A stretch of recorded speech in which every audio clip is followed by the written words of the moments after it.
መድብል ሞገስና የመድብል ጓደኛ በተጠናከረ ኦፕሬሽን እንግዲህ ብሩኬን ሊያስፈቱት ነው ማለት ነው። እንግዲህ አሁን ላይ ይህንን መረጃ ከውስጥ አዋቂዎች ወይም ደግሞ ዝና ጋር ከሚሰራው ሰው ነው እዛ ቤት ሰዓት በየትኛው ጊዜ መግባት እንዳለባቸው የተነገራቸው ማለት ነው። ስለዚህ አሁን ላይ እንግዲህ ሞገስም መድብልም እንደገና የመድብል ጓደኛ ለሶስት ነው ሚሽኑን እንግዲህ ሊጀምሩት ቆርጠው ተነስተዋል ማለት ነው።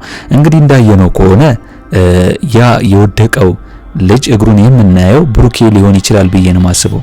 ምክንያቱም አሁን ላይ ያንን ስራ ስላልሰራላቸውና እንግዲህ ስለካዳቸው የክህደት ደግሞ እነሱ ውጤት ወይም ደግሞ በቀል የሚያደርጉት ምንድነው እስከ መግደል ድረስ ነው። እንግዲህ አሁን ላይ ደብድበውት ምን ብለውት እንግዲህ ፓራላይዝ አርግተውት ነው ያስተኙት። እንግዲህ እግሩ ሲንቀሳቀስ ያየ ነው። በኔ በኩል ብሩኬ ይመስለኛል ብዬ ነው ማስበው። ስለዚህ አሁን ላይ እንግዲህ ድራማው ላይ እንዳየነው ከሆነ የሆነ የሽጉጥ ድምጽ ምናምን ብዙ ጊዜ እዛ ቤት ውስጥ ሰምተናል። እነ ሞገስ እነ መድብልና የመድብል ጓደኛ እዛ ቤት ሳይገቡ አይቀሩም። ምክንያቱም መድብል እንዳለው ሁሉንም ነገር አጣርተው ነው ዝና እንደሌለና ካሌብ ሞሲሳ እዛ አካባቢ ምንም እንደሌለ ካወቁ በኋላ እዛ ያሉትን ሰዎች ደግሞ እንግዲህ እነሱ ፋይት አድርገው ብሩኬን የማስለቀቅ እቅዳቸውን ጀምረዋል ማለት። ስለዚህ እንግዲህ በኔ በኩል በቀጣይ እንግዲህ ማንም ሳይሞት እንግዲህ ሁሉም ሰው ደህና ሆኖ ብሩኬን እንደምንም ብለው አስለቅቀውት እናያለን ብዬ ነው ማስበው። እንግዲህ ሁላችሁም የብሩኬ መለቀቅና የብሩኬን በሰላም መውጣትና ማየት ናፍቆናል። እስቲ ሁላችሁም ብሩኬን በቀጣይ እናያለን የምትሉ ይህንን ቪዲዮ ላይክ በማድረግ እስቲ ጀምሩ። እንግዲህ ምሳሌ ክፍል 99 ቶሎ እንዲለቀቅ ሁላችሁም ኮሜንት ላይ ክፍል 99 ቶሎ ይለቀቅልን በማለት ይህንን ቪዲዮ ላይክ በማድረግ እንግዲህ ይጀምሩ። አሁን ላይ እንግዲህ ሉላ የጠበቃዋን እንግዲህ ከዚህ ቤት እንዲወጣ እያደረገችው ነው። እንግዲህ አሁን ላይ ጠበቃው ሉላን እንግዲህ በህግ እያስፈራራትና ከሱ ጋር ጊዜ እንድታሳልፍ ነው እያደረገና እያስጨነቃት ያለው። ነገር ግን ሉላ ደግሞ የፈራችው ነገር ምንድነው? ካሁን ሞገስ ከመጣና ካየ ሁለታችንን እንግዲህ ሌላ ነገር ሊፈጠር ይችላል ብላ ስለፈራች ነው እንግዲህ ከጠበቃው ጋር እንዲሄድላትና እሱም ከዛ ቤት ከቤቷ እንዲወጣላት። ነገር ግን ጠበቃው እንግዲህ ገገማን የሆነባት። አሁን ላይ ጠበቃው የራሱ ሚስትና የራሱ ልጅ እንዳለው ይታወቃል። ራሱም ተናግሯል። ወርቅ የሆነ ሚስትና ልጅ ነው ያለኝ ብሏል። ነገር ግን ሉላን የተመኘበት ምክንያት ምንድነው ብላችሁ ታስባላችሁ? ያው እንግዲህ አሁን ላይ ጠበቃው ይህንን ነገር ካሰበውና ከተመኘ በኔ በኩል እንግዲህ ሴሰኝነት ነው ብዬ ነው ማስበው። ምክንያቱም ቤተሰቡን ትቶ እንግዲህ አሁን ላይ በስራ አጋጣሚ የነሱን ደካማ ጎን በመጠቀም እንግዲህ የሞገስንና የሉላን ደካማ ጎን በመጠቀምና አሁን ደግሞ ሞገስና ሉላ ያንን ነገር ወይም ደግሞ የተወሰደባቸውን ካስመለሰላቸው ነው ብሩንም ሊሰጡት የሚችሉት ማለት ነው ከዛ በኋላ እንጂ አሁን ላይ እንግዲህ እነ ሞገስና ሉላ ብር ኖሯቸው ያንን ነገር ቢያደርጉ ኖሮ ጠበቃውም እንግዲህ ሉላን በዚህን ያክል ሊመኛት አይችልም ብዬ ነው ማስበው። ስለዚህ የብር እጥረትና የብር ችግር እስከሆነ ድረስ ይህንን ደግሞ በደካማ ጎናቸው በመግባት ነው ጠበቃው ሉላን እያስጨነቃት ያለው። ስለዚህ አሁን ላይ እንግዲህ ሉላን ጠበቃው ከዛ ቤት የሚወጣው እንግዲህ ሞገስ ከመምጣቱ በፊት ያደረገው ነገር ምንድነው? ሲደውልላት በሚፈልገው ሰዓት እንድትመጣለት ነው ያደረገ የሚገኘው ማለት ነው። ስለዚህ እንግዲህ አሁን ላይ ከጠበቃው ጋር ሉላ ቃል ገብታለታለች። ሲደውልላት እሱ ያለበት ቦታ ልትሄድ ማለት ነው። ነገር ግን አሁን ላይ ሉላ ቆራጥ መሆን አለባት ብዬ ነው ማስበው። ምክንያቱም ይህንን ነገር እንደ ቀላል ዝም የምትለው ከሆነ ከባድ ነው የሚሆነው። ለሞገስ ተናግራ አሁን ላይ ጠበቃውን መቀየር አለብን ብላ ለሞገስ ነግሯለች። ስለዚህ ይህንን ጉዳይ ደግሞ ለምን ጠበቃውን መቀየር እንዳስፈለገና ሌላ አዲስ ጠበቃ ማድረግ ለምን እንዳስፈለገ እንግዲህ ሉላ በድፍረት እንግዲህ ለሞገስ ብትነግረው ሞገስም ያንን ጠበቃ ላሽ ብሎ እንግዲህ ሌላ አዲስ ጠበቃ ሊይዙ ይችላሉ ብዬ ነው ማስበው። ስለዚህ አሁን ላይ የሉላ ጥፋት ነው የሚታይ። ሉላ ይህንን ነገር ማትናገር ከሆነ ሞገስ አሁን ላይ ይህንን ነገር አላስተዋለውም። ነገር ግን ይህንን ጠበቃ እንቀይር ብላ ሉላ ለሞገስ ጥያቄ ስታቀርብለት ምንድነው እየሰረቀ እያየሽ ነበር እንዴ ብሎ እንግዲህ እንደ ጨዋታ በመልኩ ነግሯታል። ስለዚህ ይህንን ነገር ደግሞ እሷ በሪስክ ሳትወስድ ሁሉንም ነገር ለሞገስ ነግራ ከጠበቃው ጋር እንግዲህ አለመገናኘት ትችላለች ብዬ ነው ማስበው። እስኪ እናንተ በዚህ ጉዳይ ሁላችሁም ሀሳብ አስተያየታችሁን ኮሜንት ላይ አስቀምጡልኝ። ሌላው ጉዳይ እንግዲህ መድብል ለቅድስት ሁሉንም ነግሯታል። ምክንያቱም አሁን ላይ ቅድስት እያሰበችና የብሩኬን መምጣት እየጠበቀች ስለሆነ ምሳሌም ደግሞ እያስጨነቀቻት ነው እንግዲህ ቅድስትን። ስለዚህ አሁን ላይ መድብል እንግዲህ ከሞገስ ጋርና ከራሱ ጓደኛ ጋር አንድ ላይ በመሆን እንግዲህ ኦፕሬሽን ሊያደርጉ እንደሆነ ነው የተናገረው ማለት ነው ለቅድስት። እንግዲህ መድብል አሁን ላይ ስለ ብሩኬ ሲወራ ቅድስት እንዴት እንደሆነችና ሳቋ እንዴት እንደሚያምር አይተናል። ስለሱ ሲነሳ ይሄ ማለት ምንድነው? ብሩኬን ስለምታፈቅረውና ስለምትወደው። ስለዚህ መድብልም ጠይቋት ነበር እውነትም ብሩኬን ትወጂዋለሽ ወይስ አትወጂውም የሚል ጥያቄ ጠይቋት እንደነበር ይታወቃል። ስለዚህ ያው ከሷ ላይም እንዳየው እሷም እንደመለሰችለት ያው እንደምትወደው ካወቀ በኋላ አሁን ላይ መድብል ማድረግ ያለበት ነገር ምንድነው? ብሩኬን ከዛ ከታሰረበት በሰላም ከወጣ ለቅድስቴ እንደሚድርላት ነው እንግዲህ ነገራት ማለት ነው። ምክንያቱም ቅድስቴም እንዳለችው ከዚህ በፊት ብሩኬ ለቅድስት የዋህ እንደሆነና ለሱም ስሜት እንዳለው ነው ለመድብል የነገረችው። ምክንያቱም ተግባሩና ሁኔታው እንደሚያሳይ ነው ቅድስት እያወራች የነበረችው። ስለዚህ መድብልም ደግሞ ይህንን ኃላፊነቱም እንደ ታላቅ ወንድም ብሩኬን ለቅድስት እንደሚድርላት ነግሯታል። ምክንያቱም እስከዛሬ ድረስ በማህሌት ጋር መሆኑ በጣም እንዳስከፋውና እንዴት ከጠላት ጋር እስከዛሬ ድረስ እሱ ታግሶ መኖሩ በጣም ነው ያስገረመው። ስለዚህ አሁን ላይ መድብል እንግዲህ ኦፕሬሽኑ እንደምንም ብሎ ካሳካ እንግዲህ ለቅድስት ይህንን ዜና ይዞላት እንደሚመጣ ነው የተነገራት። ቅድስት ደግሞ ይህንን ስትሰማ እንግዲህ እንዳያችኋት ፈገግ ነው ያለችው። በጣም ነው ደስ ያላት። ዋናው እንግዲህ የብሩኬ መምጣት ነው እንጂ ሀሳቡም ሙሉ አቅዱ እሱ እንደሚሆን ነው እሷም ያሰበችው።